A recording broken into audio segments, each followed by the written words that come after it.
ቁርአን ላይ የሚገኙ ሁሉም ምልክቶች በአጭሩ ቪዲዮውን ላይክ እና ሼር በማድረግ ለበርካታ ወንድምና እህቶች እናድረስ። የትንሿ የሚም ምልክት እዚህ ቦታ ላይ ማቆም ግዴታ ነው። የትንሿ የላ ምልክት እዚህ ቦታ ላይ ማቆም ክልክል ነው።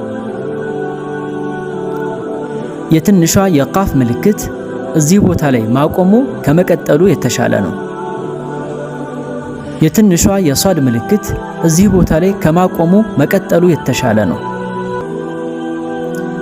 የትንሿ የጅም ምልክት እዚህ ቦታ ላይ ማቆምም መቀጠልም ይቻላል። ሁለቱ ባለ 3 ነጥቦች ከሁለቱ አንደኛው ላይ ማቆም ይቻላል፣ ሁለቱም ላይ ግን ማቆም አይቻልም። የትንሿ የሲን ምልክት ሰክታ ትንፋሽ ሳያወጡ ትንሽ ዝም ማለት።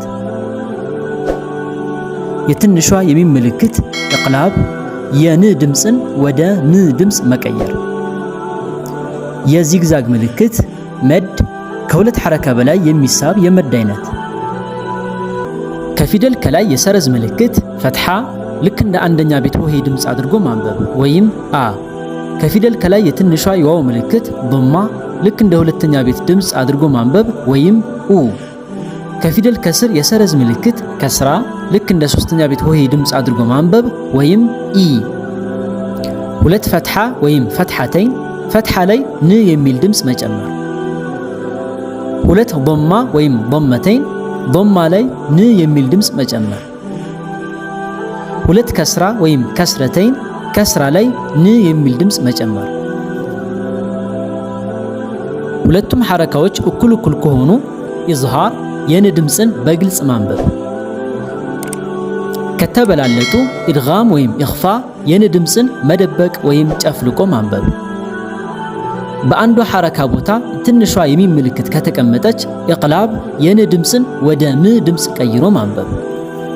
ከፊደል ከላይ የሲን ፊደል ቁራጭ ከተቀመጠች ሸዳ ፊደሉን አጥብቀን ማንበብ። የትንሿ የአሊፍ ምልክት አሊፍ ሰጊራ ልክ እንደ አሊፍ መድ አድርገን ማንበብ። የትንሿ የያ ምልክት ያ ሰጊራ ልክ እንደ ያ መድ አድርገን ማንበብ። የትንሿ የዋው ምልክት ዋው ሰጊራ ልክ እንደ ዋው መድ አድርገን ማንበብ። ከፊደል ከላይ የዳል ምልክት የሚመስል ቅርጽ ሱኩን ልክ እንደ ስድስተኛ ቤት አድርገን ማንበብ ወይም እ። ከፊደል ከላይ የሞላላ ክብ ምልክት ይህ ምልክት ያለበት ፊደል አይነበብም። ከፊደል ከላይ የዜሮ ቅርጽ ምልክት ፊደሉ ላይ ስናቆም እናነበዋለን፣ እምንቀጥል ከሆነ ግን አናነበው። ከፊደል ከላይ የጥቁር ነጥብ ምልክት ተስሂል ሐምዛ ፊደልን በስሱ ቀለል ባለ መልኩ ማንበብ። ከአሊፍ ከላይ የሷድ ቁራጭ ምልክት ሐምዘተል ወስል የቃል መጀመሪያ ላይ ሲመጣ የሚነበብ የቃል መካከል ላይ ሲመጣ ግን የማይነበብ የሐምዛ አይነት። ከሷድ ከላይ የትንሿ የሲን ምልክት በሷድ ሳይሆን በሲን ፊደል ማንበብ። ትንሿ የኑን ምልክት ኑን ፊደል እንዳለ አድርጎ የኑን ድምፅን ማንበብ።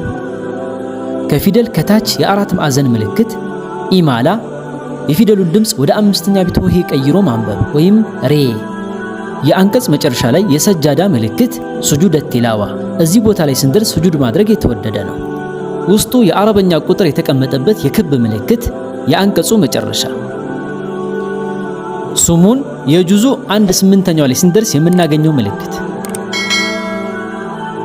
ሩቡዕ የጁዙ 1/4 ላይ ስንደርስ የምናገኘው ምልክት። ሒዝብ የጁዙ 1/2 ላይ ወይም ግማሽ ላይ ስንደርስ የምናገኘው ምልክት። ጁዝ የጁዙ መጨረሻ ላይ የምናገኘው ምልክት። በስተመጨረሻም በእነዚህ ምልክቶች ዙሪያ ተጨማሪ ማብራሪያዎችን ከፈለጋችሁ እነዚህን ቪዲዮዎች እንድታዩዋቸው ጋብዛለሁ። ኢነ አስሓበል ጀነቲ አልየውመ ፊ ሹጉሊን ፋኪሁን هم وأزواجهم في ظلال على الأرائك متكئون لهم فيها فاكهة ولهم ما يدعون سلام قولا من رب رحيم إن أصحاب الجنة اليوم في شغل ضم الشين وضم الغين شغو ما تسكنش الغين تقول شغل غلط شغل شغل.